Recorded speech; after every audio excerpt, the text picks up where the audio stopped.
All right, Natalie Gonzalez from Synergy Health and Wellness. I'm back here today to show you how to make a really quick lunch. I'm really hungry right now, which always happens. I wait till the last minute and then I'm very, very hungry.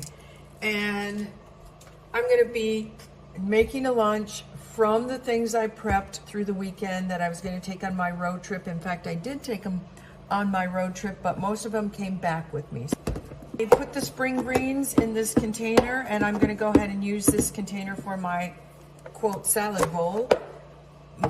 If you've seen me before, you know I eat a huge salad. This is actually small for a salad for me, but it's going to be just fine today. And I'm just going to take one of those leaves out. The rest should be pretty good. I'll just flip through it a little bit. Usually I do chop these up just a little bit more, but that's going to take too much time, and it's not a problem to chew it. So actually it slows things down as far as being absorbed into your system, and that is actually a good thing, to slow foods down that are getting into your system. Greens in general do that. Not only are they slow to absorb, but they also prevent a lot of oils from being absorbed directly into your system, which can be a good thing when you're trying to do weight loss. They also go down into your intestinal tract, and they make it so that you can put a brake on your hunger and your cravings. But they have to get to the lower part of the intestine, and that needs to take some time. So you don't want them all being absorbed once they hit the stomach. You want them to go the 20 feet down into the small intestine, where the brakes on your appetite are located. And so that may take several hours for greens to kind of work their way down to that area of your intestine and slow that hunger signal down or shut that hunger signal down. So here we are with mixed variety of greens. I already had them in this container. I just took a few of the ones that need to be taken out that are older. I used my food processor the other day, and I just went to town, and now I have this bowl of cucumbers. So we're just going to take a few of those, sprinkle them around in this salad. They're nice. That food processor made them really a very nice thickness for putting in salads and things, and just eating in general. So nice amount of cucumber that I washed with a little bit of vinegar water. So a basin of water with maybe a tablespoon or so of vinegar to slow down the molds that might grow on something like this while you're waiting to eat it. The other one that you can do that with that would be really smart, and that would be the red or green peppers if you chop them up ahead of time, which I didn't have time to the other day. So I'm going to put red and green peppers in here, and I'm going to put a little bit of green onion, which I didn't chop up the other day. So these are just sugar snap peas, and I'm going to just put a handful in there. These I didn't chop up either. It doesn't really matter. You're gonna bite them off. You're gonna eat them. All that chewing is very good. That also slows down the appetite signal in your body. Just the chewing motion. So if you go from chewing 15 times for a bite, and now you're gonna chew maybe more like, this is purple cabbage that I chopped up. I love purple cabbage. Now you're gonna chew maybe more like 40 times a bite, then that is also going to put a brake on your hunger and craving mechanism in the lower part of the intestine. I have some carrots. I did the same thing as I did with the cucumber. I put it through the food processor. It made it these nice, easy to manage slices, and some great vitamin A in there for your immune system. These are radishes. Now I have some cruciferous vegetables in the greens. So anytime you have kale, Swiss chard, things like that, arugula, as part of your green mixture, you're going to have your serving of cruciferous vegetables for that day. But I am also going to add radishes, which are a cruciferous vegetable. Lots of people don't like radishes, but I did the same thing though. I put them through my food processor and they came out with mostly nice round little things like this. I use these and the carrots and the cucumber a lot of times with hummus for a dipper. So they're nice to have that way too. Anyway, a little bit of cruciferous vegetable in the form of radishes. And I've got some strawberries. I may chop those up and put them in, or I may just have them separately for dessert, but they need to be eaten today. I made the dressing the other day. This was a dressing made simply with balsamic vinegar and Dijon mustard, or any kind of spicy mustard, or regular mustard even. And the only thing I regretted was, since I was making it for somebody else, I didn't put fresh garlic in it. And I am going to put a clove of fresh garlic in that today. I'm just going to use my little planer here. I'll just grate a little. This one's, I'm going to have another garlic because that one's half bad. I'll grate that and put it into the dressing.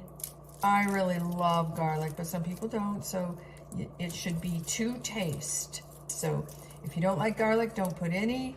If you love garlic, be careful and put as much as you like, but it's easy to get it really strong when you're using fresh garlic. Now you can also use, and it is also just as beneficial for you, you could also use powdered garlic. That would be okay also. I'm just going to do this on my counter. Don't really need a cutting board for this. But you could use powdered garlic and get the same benefits that you would from fresh garlic. The one that is very tasty that you don't get as much benefit because you've just roasted it would be roasted garlic. And you're right, it's very tasty. I love that roasted taste. But again, when we are cooking, we want to avoid the char on our foods as much as possible in order to give our bodies a chance to just detoxify things without adding to the things that it needs to detoxify. So we're just going to add this fresh garlic in here. Just put that right in there, and I'm going to put the lid on and just shake it. I think either that or I'll use a whisk, but that should be a nice little addition to my dressing, which was very good but will be better with fresh garlic. And lastly, I want to talk about these Plant Strong chili bean lentil mixtures. Now, what I noticed about this, first of all, Plant Strong is the daughter company of one of the founders of Forks Over Knives. But this is one thing I just found in the grocery store. I'm sure it's been out for a long time, but in my grocery store, we get these things kind of later after they've been out several years. But in this case, I tried the spiced lentil chili. It's all organic products. It's got a list a mile long of the different ingredients that are in it.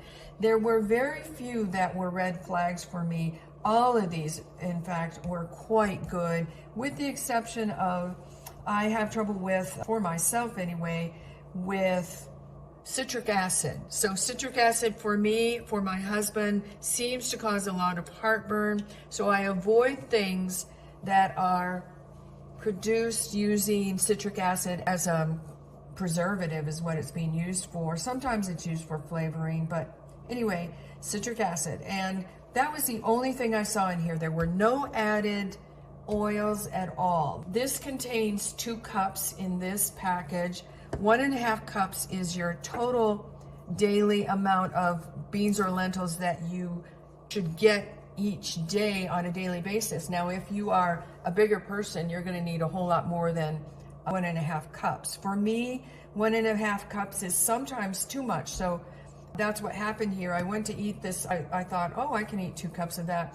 And I ate about a cup. The other thing about this to know is it was a bit on the spicier side. Some people that'll be hard for. It was okay that way for me. It does not have any salt, and that will be another thing that will be good for some people, and then other people will need to add salt to taste. Maybe you tolerate salt more than other people. Salt is one of those things we're trying to get away from with people for a healthier diet, but in this case, even for myself, I thought, you know, a little bit of salt would have been really nice. It sometimes just brings out more flavor. I haven't tried these other two. They are the same way in many respects. They have the citric acid. They don't have the oils. They don't have salt. I don't know as far as spiciness, how spicy this, in fact, this one says spicy Cajun jambalaya, but oh, this did say spiced lentil. It is spicy. So, you know, if you don't like the spiciness, you may not do well with it. This one says chunky chipotle. Now, chipotle in itself is a spiciness. So, chipotle is a spicy pepper. So, it just happens to be a roasted version of a pepper. And this may also be a little more on the spicy side. Again, a little bit of citric acid, no oils. Sea salt is in this. Let me see. I said no salt, but there was sea salt in that one. Oh, sodium is pretty high in this, 380 and 750 for two servings, and that is half of what you need for a day, 750. This one does have sea salt. This must have had salt and I just missed it. So this one, again, sodium is not too bad, 290 or 560 for the 2 cups. And again, that's about a quarter, a little over a quarter of what you would need to limit your salt intake to a day. So this does have sea salt also. I misspoke. I will go ahead and finish with the onions and red pepper here. I just want you to know how easy this could make. Try prepping this at the beginning of the week to make your week a little easier. Add a little protein to it, whether it's this or another. There's another brand I really like, and it is not that salty, but I don't have any of it right now, and I'll do that in another video.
So again, just remember with the red pepper, you want to make sure that at some point you rinse it with a little bit of that water that has just a little bit of vinegar in it, because pepper goes bad so fast. So that's why when you buy these already chopped in the refrigerator case at the grocery store in the produce section, that you will find that they don't last very long, because they just go bad so fast because of the fungus. But that little bit of vinegar water will help preserve them just a little bit longer, so they make it to the end of the week with your salads. And that's what you want, something that you prep on the weekend that gets you all the way through the week, if at all possible. Okay, and the onions usually don't go bad. These sugar snap peas, they tend to sometimes have little leaves in them and things, and those will start to go moldy or rot in there. So take them out, clean them, wash them, and then put them back in a container. And again, you might add a little bit of that vinegar water. It doesn't have to be strong enough that you taste the vinegar. It should just be a few drops, just to give it that little bit of extra cleaning power for the fungi that get on it, the molds and funguses. So, all right, let's put a little of that on our salad.